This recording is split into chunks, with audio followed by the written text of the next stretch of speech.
I rarely recall my dreams, at least the details of the dreams. I know I dream. I know I have frightening dreams. I just don't remember them. Maybe you've had this one before. You're running, and there's somebody behind you chasing you. You can't see their face. It doesn't really matter who it is, but you know if they catch you, you're in trouble. And so you start pumping your arms, you start moving those legs, trying to run faster and faster, but it doesn't seem to matter. You know you can run faster than that, but for some reason, you don't seem to be able to pick up any speed. And you turn around and you look over your shoulder, and they're gaining on you. And just before they're about to lunge and grab you, you wake up. In life, it seems like there's always someone, or rather something, trying to chase us down and catch up with us. Our past. Our past decisions are always chasing after us, trying to catch up with us. And in this session, we see some past decisions the Israelites made start to catch up with them. In our previous session, in Joshua chapter 9, the Gibeonites come to the Israelites and they deceive them, they trick them into making an alliance, a treaty. And Joshua and the Israelites, they fail to inquire God. They don't ask God what he thinks. Had they inquired of God, God would have said, the Gibeonites are people that you were not to make a treaty with, and they did. And it doesn't take long until this past decision starts catching up with them. It chases them down and it catches up. And as we take a look at this story, we see a truth that is commonly played out in our own lives. When our past catches up, a new challenge shows up. That's certainly what happens for Joshua and the Israelites. This past decision catches up with them, and it presents a new challenge. A coalition of kings join forces, and they decide to attack Gibeon. Gibeon then calls out to Joshua, begging for help. We see this play out at the beginning of Joshua chapter 10. We're going to read starting in chapter 10, verses 1 through 4. Now Adoni-Zedek, king of Jerusalem, heard that Joshua had taken Ai and totally destroyed it, doing to Ai and its king as he had done to Jericho and its king, and that the people of Gibeon had made a treaty of peace with Israel and had become their allies.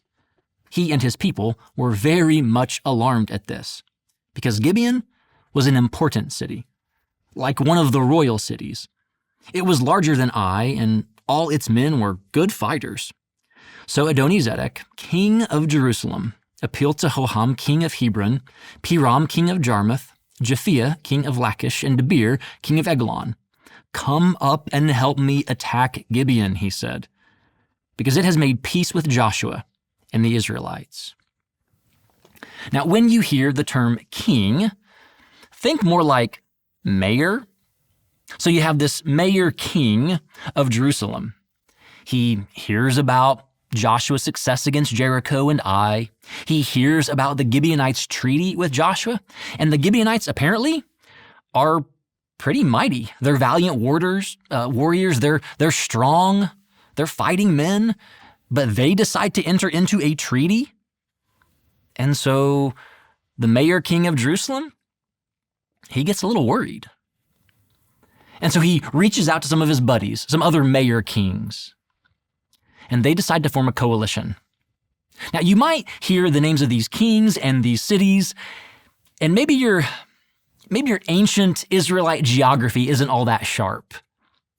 If it's helpful, you might consider going online and just doing a quick search for a map of ancient Israel.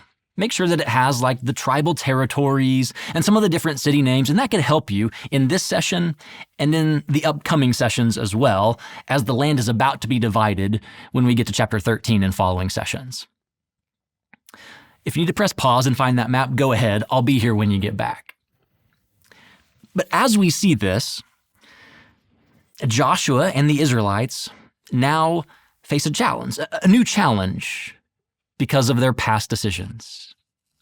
These kings, they attack Gibeon, and Gibeon, naturally, calls out to its new ally, its new partner, Joshua and the Israelites, asking for help. We see this in verse 6.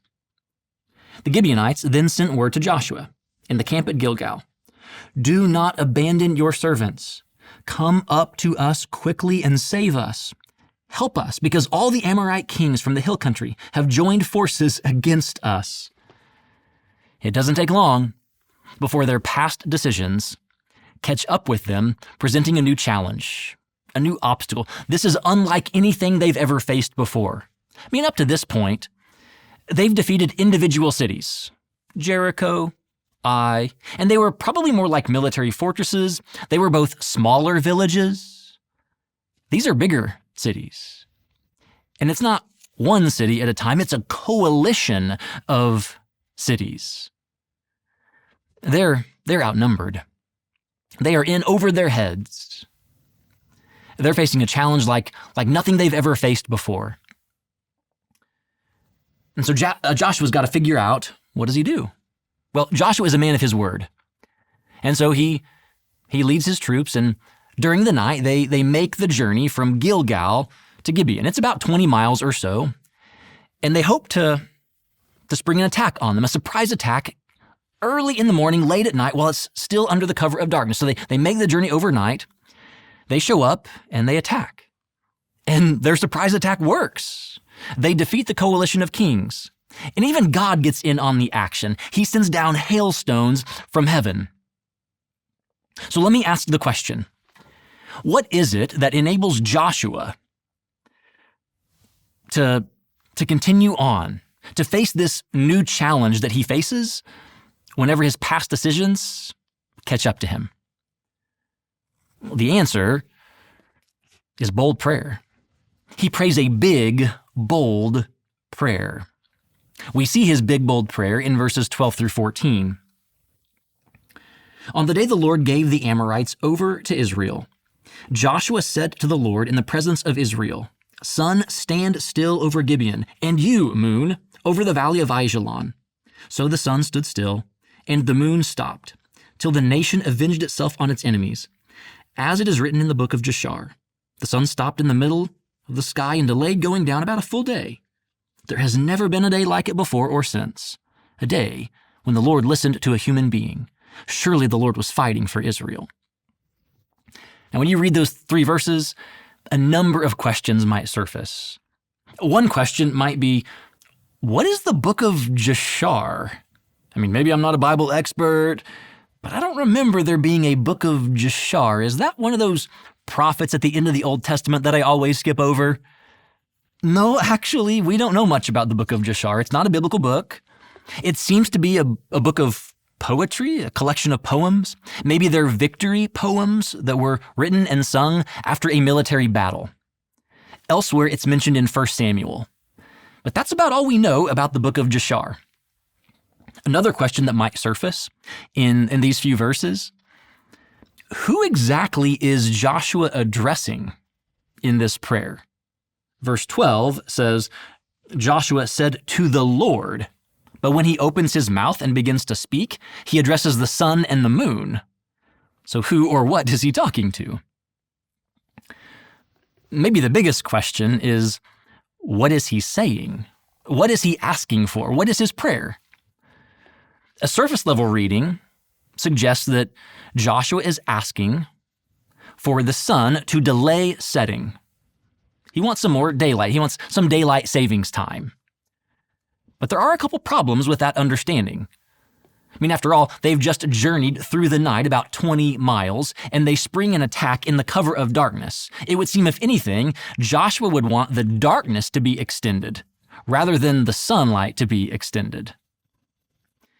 In addition to that, the sun standing still over Gibeon, which is in the east, and the moon standing still over the valley of Ajalon, which is in the west, the east where the sun is rising and the west where the sun or the moon is setting, that sounds like morning. But then you look at the end of verse 13, And it says the sun stopped in the middle of the sky and delayed going down about a full day. So which is it? Is it morning? Is it evening? Some scholars say, I don't think either of those are good explanations. In fact, there are some scholars who think verses 12 through 14 is really just a poetic reflection on everything that's happened in verses 1 through 11. Others think it's more like an omen prayer, that Joshua is asking God to send a bad omen. The Canaanite people were very superstitious, and they saw different signs in the sky as omens, either positive omens or negative omens. So maybe Joshua is asking that God would send some sort of a sign that they would interpret as a bad omen, suggesting that their gods were not for them.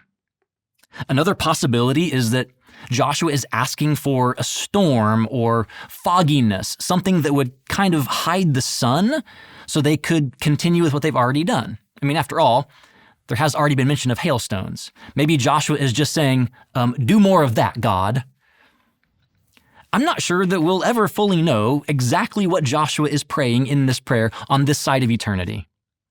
More important than what Joshua is praying is the fact that he does pray. He prays a big, bold prayer. He is asking in some way for God to intervene in the solar system. And surprisingly, God says yes. God does intervene in some capacity. God answers his big, bold prayer. And in the rest of chapter 10, we see Joshua and the Israelites defeating this coalition of kings. And so we could arrive at the end of chapter 10 and we could reach the conclusion. Pray boldly, and God answers powerfully. The end. But not so fast. I don't want you to hear me saying that as we walk out of this session that all you got to do is pray your worries away, pray your challenge away, and then we can wipe our hands of it, all responsibility, and God will do everything else. Because that's just not what this text does. In fact, after they solve this first challenge, it actually leads to a new challenge, or you might call it a new challenge. And isn't that so often true in life? One challenge often leads to another. I mean, they've already tackled the southern coalition of kings. They've defeated them. But now they face the northern coalition of kings. The southern coalition was challenging enough, but it was nothing compared to the northern coalition. I mean, the northern coalition, they've got horses and they've got iron chariots, something that the Israelites have never seen before. And these northern kings, they joined forces at the beginning of chapter 11, starting in verse 1. When Jabin, king of Hazor, heard of this, he sent word to Jobab, king of Madon, to the kings of Shimron and Akshaph, and to the northern kings who were in the mountains, in the Arabah south of Kinnereth, in the western foothills, and in Naphoth Dor on the west, to the Canaanites in the east and west, to the Amorites, Hittites, Perizzites, and Jebusites in the hill country, and to the Hivites below Hermon, in the region of Mizpah. They came out with all their troops and a large number of horses and chariots, a huge army, as numerous as the sand on the seashore. All these kings joined forces and made camp together at the waters of Merom to fight against Israel. That's a pretty significant challenge. All of these forces joining together as one against Joshua, against the people of Israel. And as God has done so many times in the book of Joshua already, he tells Joshua, don't be afraid, don't be discouraged, I got this. I will deliver them into your hands. And then he gives Joshua some instructions. And Joshua obeys those instructions. I mean, there are several clues throughout the rest of chapter 11 that Joshua listens to God, he obeys his instructions. In verse 9, Joshua did to them as the Lord had directed. The end of verse 12, he totally destroyed them, as Moses the servant of the Lord had commanded. He obeyed. Verse 15, as the Lord commanded his servant Moses, so Moses commanded Joshua, and Joshua did it. He left nothing undone of all that the Lord commanded Moses. He obeyed. And then in verse 23, So Joshua took the entire land, just as the Lord had directed Moses. Joshua obeys. He listens to God's instructions. He obeys. And I think this helps us realize that sometimes all we got to do is pray, and God will deliver. God will step in and rescue us from whatever challenge we're facing. But not always. Sometimes prayer by itself isn't enough. Sometimes you got to pray and obey. Pray and obey in whatever challenge you face today. Facing a relationship challenge, pray and obey. Facing a health challenge, pray and obey. Facing a financial challenge, pray and obey. Facing a challenge at work, pray and obey.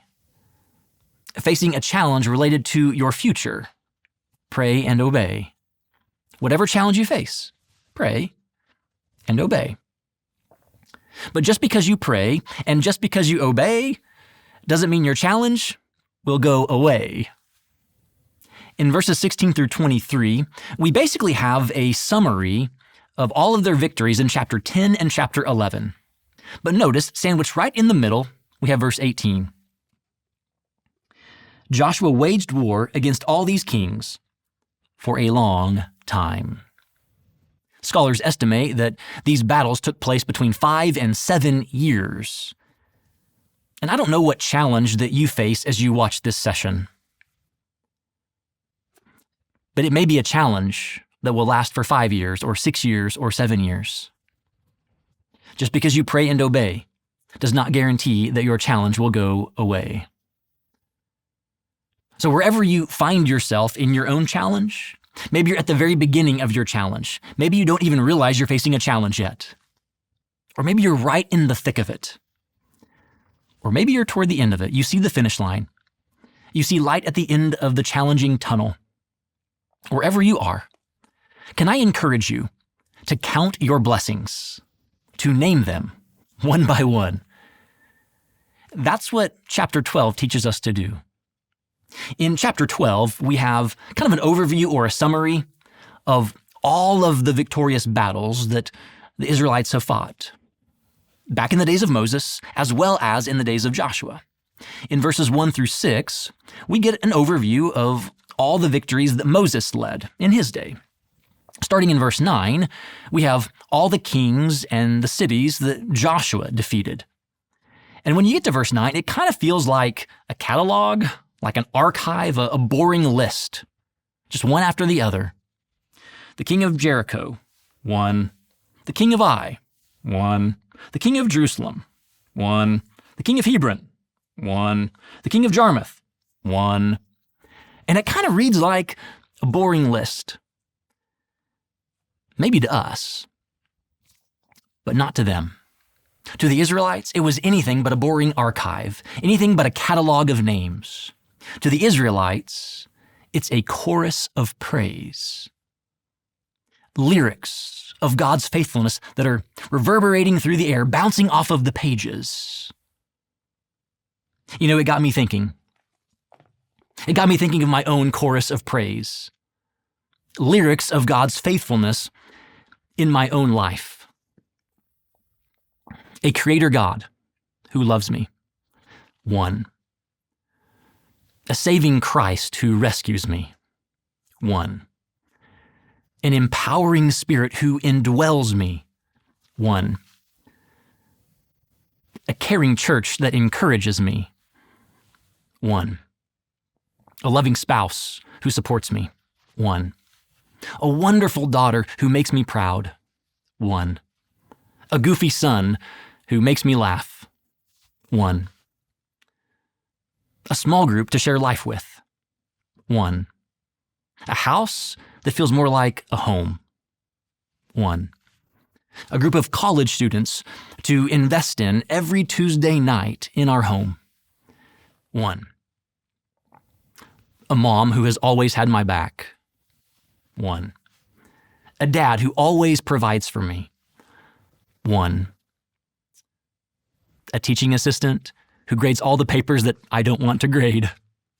1. A past that's been forgiven. 1. A future secure in Christ. 1. Now, I know it's not a list of 31 like we see in chapter 12, but if we had time, I could get there. And as we reflect on chapters 10, 11, and 12, maybe what you need to do is take a moment and count your own blessings. Name them one by one. And may you remember everything the Lord has done.